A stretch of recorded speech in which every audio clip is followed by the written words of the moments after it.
처음 인사드려요. 제가 여기에 사연을 적어보내게 될 줄은 몰랐는데 사람 인생이란 게 진짜 알 수가 없네요. 저는 결혼한 지 6년 된 36 여자입니다. 20대 중반부터 교제해왔던 동갑내기 남편이랑 30 되자마자 후딱 결혼식을 올렸고요. 둘 다 다니던 직장이 다 서울에 있었는지라 고민을 할 것도 없이 신혼집은 서울에 차렸습니다. 양가 부모님도 모두 다 서울에 살고 계시는 도시분들이셨기 때문에 따로 지방살이라는 것을 생각해 보지 못하고서 살았었네요. 어디서 산다는 것 자체를 전혀 부러워하지도 않았고 요즘 세상에 비행기나 KTX로 어디든지 하루 만에 왔다 갔다 할 수도 있는 거리니까 이동하는 것에 대해서도 쉽게 생각을 했죠. 그러다가 제가 결혼 2년이 채 되지를 않았던 신혼 초에 아이를 가지게 되었어요. 아픈 기억이지만 하지만 사연을 위해 설명을 드리자면 바로 유산을 했습니다. 처음으로 아이를 유산하고서 바로 반년 후에 두 번째 임신을 했다가 임신 6개월 차에 또다시 유산을 했어요. 두 번 연속으로 결혼을 하자마자 맞이하게 된 유산이어서 저로서는 정말 정신적인 충격이 너무 컸었습니다. 주변 사람들도 저를 따라서 안타까워하기는 마찬가지였고요. 저희 친정엄마는 저 불쌍하다면서 다니는 회사도 못 다니게 하고서는 좀 휴식을 취하고 같이 놀면서 치유를 해보자며 절 억지로 회사까지 그만두게 하셨어요. 아마 엄마가 보시기에 제 상태가 그 정도로 많이 안 좋았던 바람에 회사를 그냥 보냈다가는 그 길로 영영 출근길에 사라져버릴지도 모른다고 생각을 하셨던 것 같습니다. 다행히 엄마가 저를 옆에 꼭 붙잡아 주셨던 덕분에 저는 금방 유산한 아픔을 잊을 수 있었고요. 더 정확히 말씀을 드리자면 잊은 척을 하면서 일상을 살려고 노력을 했어요.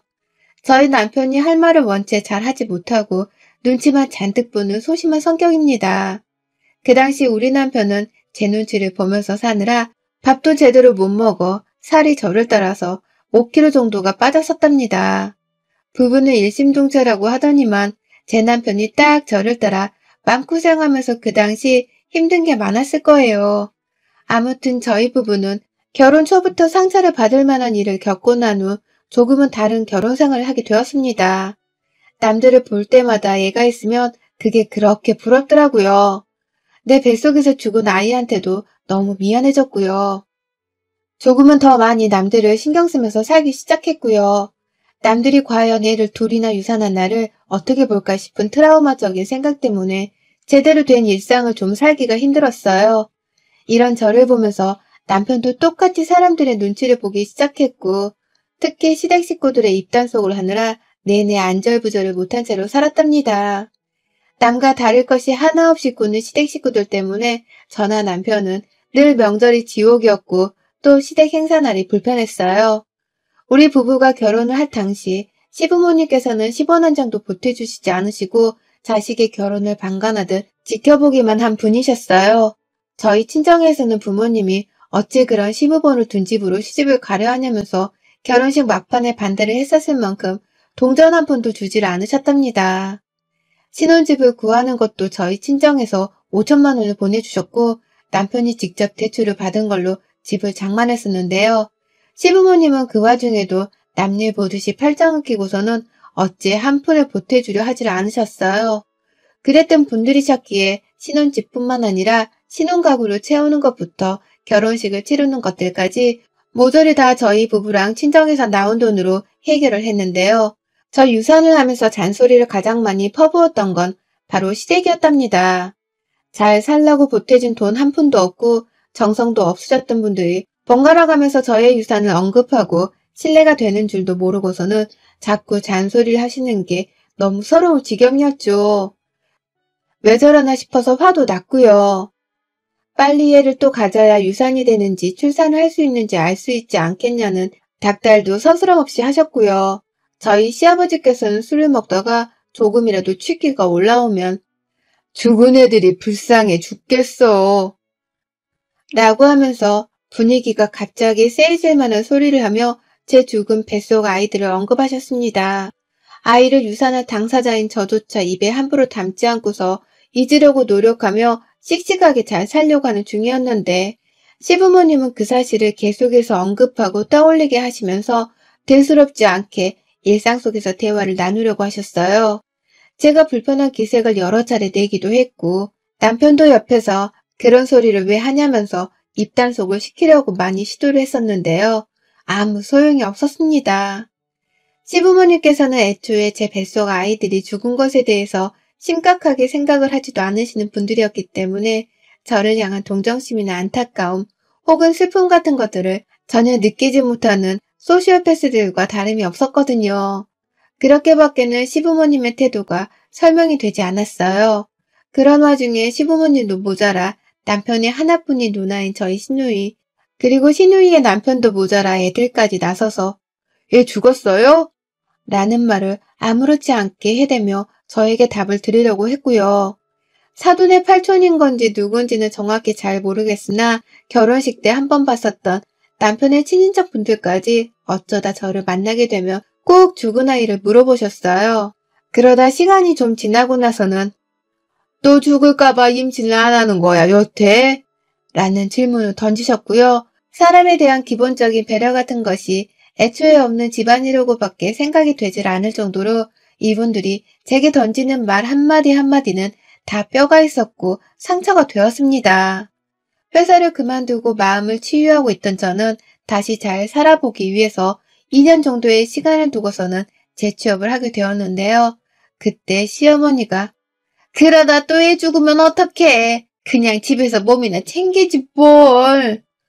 라고 하시는 말을 듣고서는 완전히 결심을 하고서는 서울을 뜨기로 했어요. 제주도로 내려가기로 한 겁니다. 시댁 식구들 근처에 살면서 자꾸만 얼굴 보고 마음에 상처가 되는 얘기나 들으면서 정말로 상처를 받고 사느니 그냥 아무 연고도 없는 한적한 도시에 가서 살고 싶었어요. 한창 제주살이 한 달살이 같은 게 막 유행을 하고 있는 중이어서 저도 내내 마음속으로 훌쩍 떠나보고 싶다는 생각을 하면서 살았어요. 하지만 시어머니의 마지막 그 한 방이 저를 완전 빡돌게 만든 것이었습니다. 그래서 저 막 재취업을 한 직장도 눈물을 머금고는 그만두고서 남편과의 충분한 대화를 거쳐 제주도로 집을 옮겼어요. 남편도 늘 저에게 상처를 주려고만 하는 시댁 식구들을 중간에서 커버하고 막는 것에 상당한 스트레스를 받고 있었다고 고백을 하더라고요. 그냥 차라리 우리가 지금까지 모아놓은 돈으로 제주도에서 새롭게 시작을 해보자면서 흔쾌히 동의를 했습니다. 당시 집값이 꽤나 오른 상태여서 서울집을 팔고 나니 대출금은 한 번에 갚을 수 있었고 모아놓은 돈으로 제주도에 있는 아주 작은 집 한 채를 샀어요. 여행을 가면 묵는 그런 근사한 숙소나 타운하우스가 아니라 정말 제주도의 한 동네 안에 있는 현지인 집이었어요. 리모델링도 저희가 싹 다 하고 얼마 지나지 않아 남편이 운이 좋게도 회사 상사분의 도움을 받아 제주도에 있는 작은 한 회사에 재취업을 할 수 있었어요. 월급은 서울에서 받던 것보다 반토막이 나버렸지만 정말 좋더라고요. 그냥 아는 사람 하나 없는 이 동네에서 아무도 나한테 아이 문제를 언급하지도 않고 또 감정이 상하게 하지도 않으니 말입니다. 이래서 제주살이를 한 번쯤은 다들 꿈꿔보는구나 하는 생각이 들면서 정말 열심히 타지 생활을 즐겼어요. 열심히 바다도 찾아다녔고 맛집도 찾아다녔고 또 저는 개인적으로 집에서 작은 1인 사무소 하나를 차려서는 프리랜서로도 일을 시작했습니다. 그렇게 남편이랑 저는 각자 하는 일을 가지고서는 타지 생활을 여행하듯 즐기며 딱 기분이 좋을 정도로 잘 살기 시작했어요. 그런데 그때부터 조짐이 뭔가 이상했어요. 시어머니랑 시아버지, 그 돈 모자라서 시누이까지도 전화를 해와서는 집이 어떠냐면 사진을 보내달라 하더라고요. 처음엔 제주도로 이사를 간다니까 그 멀리를 왜 가냐고 하면서 막 반대를 하고 돈지랄을 하지 말고 서울에 남아있으라며 이해를 못한다고만 하시더니 언젠가부터 저희를 그냥 내버려 두기만 하셨거든요. 그래서 저는 저희 부부가 너무 확고하게 이사를 가려고 하니까 마음에 체념을 하신 줄 알았습니다. 그런데 이제 보니 그게 아니었더라고요. 저희가 리모델링까지 싹 다 끝내고 나니 아주 귀신같이 연락이 와서는 집이 어떻냐면서 사진을 보내게 하고 또 주소를 보내게 하셨어요. 그리고는 정말 거짓말이 아니라 며칠 지나고 나서 시부모님이랑 시누이네 가족들이 단체로 저희 집을 찾아왔습니다.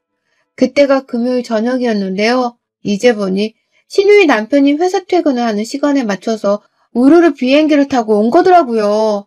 그 저녁에 공항이라면서 데리러 오라고 연락을 하는데 정말 기절초풍하는 줄 알았어요. 신우이네 식구가 총 4명이고 시부모님은 2명, 총 6명의 사람들이 갑자기 우리 집에 오겠다고 제주도로 왔는데 렌트카 하나를 제대로 신청을 하지 않고서는 무작정 공항이라며 마중을 나오라 한 겁니다. 그래서 겨우 경차 하나 중고로 사서는 끌고 다니고 있었던 저희 차에 겨우 시부모님만 모시고서는 일단 집으로 왔고요. 시누이네는 버스를 타든지 택시를 타고 오라고 하는데도 절대로 차비에 돈 아까워 돈 쓰기 싫다면서 억지를 부리는 바람에 결국 시부모님을 저희 집에 모셔놓고는 다시 그 먼 길을 따라 공항까지 가서는 시누이네를 태워왔습니다. 뒷좌석에 애들이랑 짐가방이 아주 한데 뒤섞여서는 정말 난리도 아니었어요. 그렇게 갑작스레 찾아온 시댁 식구들은 뻔뻔스럽게 저희 집을 보고서는 평가질을 하더라고요. 아니, 이 코딱지만한 집에 우리가 다 어떻게 지내니? 야, 여기 방도 2개뿐이야? 그럼 우리 중에 누가 거실에서 자야 하는데? 라고 말이죠. 지들을 위해서 우리가 제주도에 숙소를 차린 것도 아니고 오히려 지들을 피해서 우리끼리 조용히 좀 살겠다고 제주도의 작은 집에 만족하며 내려와 사는 중이었는데 찾아와서는 집이 작다, 자기들이 제대로 잘 수가 없다면서 따지고 불만을 토로하더라고요. 유사나 아이에 대해서 잔소리를 들었을 때와 다를 것이 없이 제 눈에 보이는 우리 시댁 식구들은 정말 단체로 소시오패스들이 분명하다 싶었습니다. 그 정도로 제 상식으로는 도저히 이 모든 상황이 납득이 가지 않았어요. 나한테 이 정도로 민폐를 끼쳐야만 속이 시원한 건가 싶어서 미칠 노릇이었죠. 결국 주말을 껴서 우리 집을 찾아온 시댁 식구들은 다음날 아예 남편한테 렌트카를 당장 렌트하라고 닥달해서 남편이 억지로 자기 돈을 써서는 차를 하나 렌트했고요. 그렇게 저를 빼고서 시댁 식구들을 주말 내내 제주 관광을 시켜주다가 공항에 돌려보냈습니다. 시댁 식구들이 떠난 집은 아주 쓰나미가 밀려왔다 간 듯이 처참했고요. 그걸 치우느라 저나 남편은 마지막 주말이던 그 일요일 저녁 내내 제대로 허리를 펴지도 못했었답니다.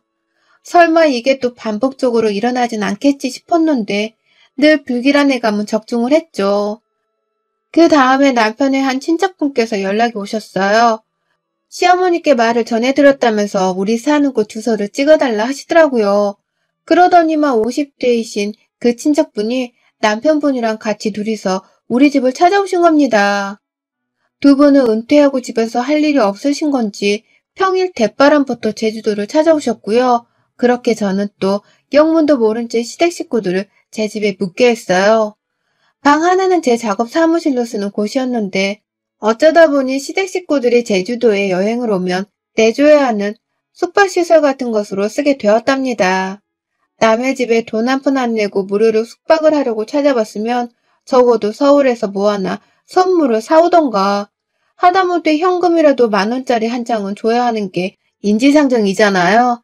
하지만 이놈의 시댁 식구들은 저희랑 가깝던 혹은 멀던 아무도 염치라는 것을 챙길 줄 모르더라고요. 빈손으로 찾아와서는 하나같이 우리 집이 좁아 죽겠어서 올해는 못 살겠다며 투덜투덜 거리셨고요. 당연스럽게 자기들이 제주도에 오면 관광을 시켜주는 것은 저나 제 남편의 몫이라고 생각을 하셨습니다. 그 흔한 투어나 렌트카는 늘상 예약 따윈 하지도 않으셨고요. 하나같이 우리한테 공항으로 데려오라고 하고 또 맛집도 알려달라고 하고 관광지로 태워다주고 또 데리러 오라고 시키면서 온갖 여행사에서나 할 짓들을 전부 다 저희 부부한테 요구를 하셨어요. 눈 하나 깜빡하지 않은 채로 뻔뻔스럽게 말입니다. 급기야 저희 시부모님은 한 달 살기를 하고 가신 적도 있답니다. 제주도행 비행기표만 끊고 오셔서는 돌아가는 비행기표는 사지도 않으셨더라고요. 그냥 와서는 몇 날 며칠을 계속 지내시길래 언제 돌아가시냐고 물어보니 너가 가라니까 더 가기 싫네. 우리 가는 티켓 안 끊었다 아직. 한 달이 있으려고 한다. 라고 하시더라고요. 그리고는 정말 한 달 내내 저희 집에서 관광하듯 머물다가 가셨습니다. 남의 호텔을 사용하듯이 청소도 안 하고 설거지도 안 하고 요리는 당연히 안 하셨고요. 이불 정리하는 것부터 시작해서 자기들이 쓰고 난 방 청소까지 전부 다 저한테 시키셨어요. 그 바람에 저는 하우스키핑까지 도맡아 하면서 시부모님의 제주 한 달 살기를 보조했죠. 그러니 저 진짜 여러 차례 멘붕이 왔었답니다. 이 짓은 더 못하겠다면서 또 제주도에 누가 오려고 하기라도 하면 막 욕을 퍼부을 작정으로 길을 세웠어요. 그러다가 코로나가 찾아왔어요. 정말 다행인지 불행인지 그 덕분에 시댁 식구들도 발길을 딱 끈더라고요. 엠머 시댁 식구들의 제주도 방문 때문에 저희 친정 부모님도 여태 제주도를 한번 못 오셨을 때였는데 코로나가 터지니 얼마나 우리 부모님이 보고 싶던지요. 이게 다 시댁 식구들 때문인 것만 같아서 괜히 천불이 났죠. 그럼에도 이제 더는 안 봐도 된다고 생각을 하니 다행이다 싶었고요. 하지만 요즘 코로나는 조금씩 일상 속에서 함께 해야 하는 걸로 인식이 바뀌었고 사람들도 명절에 막 여행을 간다고 공항이 좀 더 붐비기 시작했잖아요. 그중에 꾸역꾸역 제주도로 여행하겠다며 비행기를 타러 공항에 가 있던 사람이 바로 저희 시부모님과 시누이네였습니다. 한번 저희 집에 다 같이 우르르 왔다가 집이 너무 작아서 함께 못 지내겠다고 생각을 한 건지 절대로 같이 내려오지는 않더라고요. 다만 누가 봐도 서로 미리 계획을 짰다는 듯이 시부모님이 평일에 제주도로 온다면서 무턱대고 찾아오시더니 시부모님이 금요일에 서울로 올라가면서 바톤 터치를 하듯이 시누이네가 제주도로 내려왔어요. 시부모님이 저희 집에 계시는 내내 저 진짜 오래간만에 또 하우스키핑 역할을 자처하면서 엄청 개고생을 했거든요. 오랜만에 제주도에 와서 너무 좋다면서 저를 데리고 빨빨거리면서 제주 여행을 시켜달라고 성화를 부리시는 바람에 남편 출근을 시켜주고 난 후 그 차를 그대로 집에 가져와서는 시부모님을 태우고는 제주도를 달렸었습니다. 다니면서 필요한 경비며 식당에 들어가서 쓰는 식비며 모든 것들은 다 제 지갑에서 돈이 나갔고요. 그 와중에 시부모님은 지갑 한 번을 열어서 저한테 밥 한 끼를 사주질 않으셨어요. 그냥 맨입으로 또 당연하다는 듯이 저희 부부의 도움만을 받으며 제주도를 꽁으로 여행을 하려고 한 것이었습니다. 그러다가 금요일에 서울에 간다면서 공항에 바래다 주라고 하니 저도 이제야 끝이 났다 싶어서 절로 다행이다 싶더군요. 아니나 다를까 방이나 집안꼴을 다 엉망으로 만들어 놓으시고는 쓰레기 한 번을 비우려 하지 않은 채 공항에 간다고 제 차에 올랐다는 시부모님을 모른 척하며 그렇게 공항에 잘 바래다 드렸습니다. 그런데 시어머니가 공항에 들어가면서 말씀하시대요. 이따 네 시누이 도착할 거니까 그냥 공항에서 대기하고 있어. 번거롭게 집에 왔다 갔다 해서 차비 낭비하지 말고 그거 다 우리 아들 월급에서 나가는 돈일 텐데. 라고 말이죠. 그리고 전 그제서야 알았어요. 시누이가 제주도로 오고 있는 중이라는 걸 말이죠. 정확한 시간도 말해주지 않고 도대체 왜 오는 건지도 말해주지 않은 채 그냥 무작정 공항에서 기름값 아까우니 기다리고만 있으라 하는 시어머니의 말에 숨이 턱 막혔어요. 머리가 지끈거리고 숨이 안 쉬어지고 급기야 차키를 들고 있는 제 손이 막 부들부들 떨리는데 눈치껏 제 증상을 알겠더라고요. 공황장애라는 걸 말입니다. 그리고 제가 거의 2시간 가까이를 공항에서 기다렸어요. 시누이가 우리 금방 도착해 라고만 문자를 보내놔서 전 진짜로 금방 도착을 하는 줄 알았는데 알고 보니 그때 막 서울에서 공항으로 가고 있던 중이었더라고요. 서울에서 제주도가 비행기 한 방으로 도착을 한다는 걸 그저 금방 도착한다고 표현한 바람에 제가 거의 2시간을 아무것도 안 하고 기다린 겁니다. 열은 잔뜩 받아져 있고 남편은 왜 집에 안 오냐면서 저를 찾는데 저는 남편의 연락도 받기가 싫었어요. 왜 니네 식구들은 다 이 모양인 거냐면서 한마디 욕을 퍼부을게 분명했는지라 남편이랑은 싸우고 싶지가 않아서 일단 전화를 받지 않기로 한 겁니다. 그리고는 시누이네를 기다리는데 와, 저 진짜 그 얼굴을 보자마자 입이 열리며 쌍욕이 튀어져 나왔습니다. 시누이가 공항 밖으로 나오다가 말고 지네들이 배가 고파 했다면서 바로 공항 안에 있는 롯데리아에 가서는 햄버거를 사 먹이고는 나오는 겁니다. 애들 둘이서 손에 콜라 하나씩을 들고서는 빨아대면서 나오는데 와, 2시간 내내 소식도 없어서 무작정 기다리다가 그 꼴을 보고 나니 순간 얼굴이 쎄한 게 화가 치밀어 오르더라고요. 그리고는 신우이한테 많이 늦으셨네요. 라고 말을 했어요. 연락도 없이 무작정 남의 집에 찾아온 사람 주제에 왜 늦느냐는 소리를 은연중에 뱉어낸 겁니다.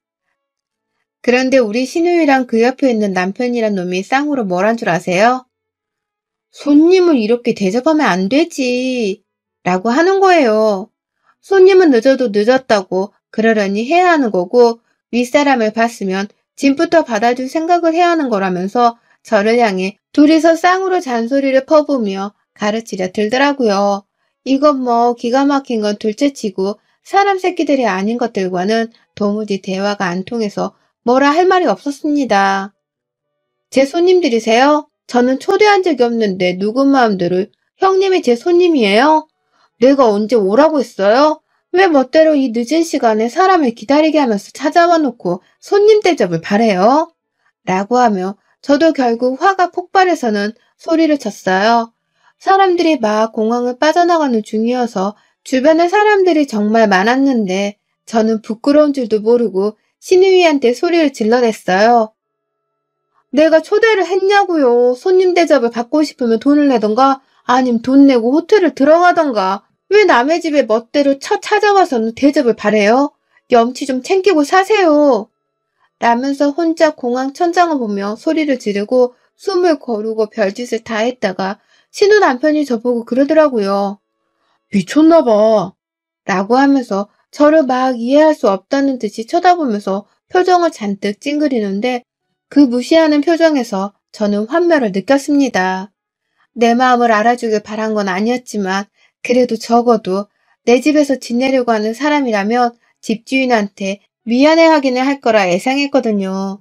그런데 저를 이해하기는커녕 미쳤다고 말하는 그 인간의 말에서 저는 결국 마지막 희망의 끈까지 놓아버렸고요. 바로 그 자리에서 신우 둘째 애가 들고 있는 음료를 뺏어다가 신우 남편의 얼굴에다가 음료를 부어버렸어요. 자식들 보는데 부부가 쌍으로 부끄럽지도 않아요? 남의 집에 찾아오는 손님이면 손님답게 예의를 갖추시라고 하는 말인데 미쳤다고? 미친 게 뭔지 제대로 한번 보여줄까요?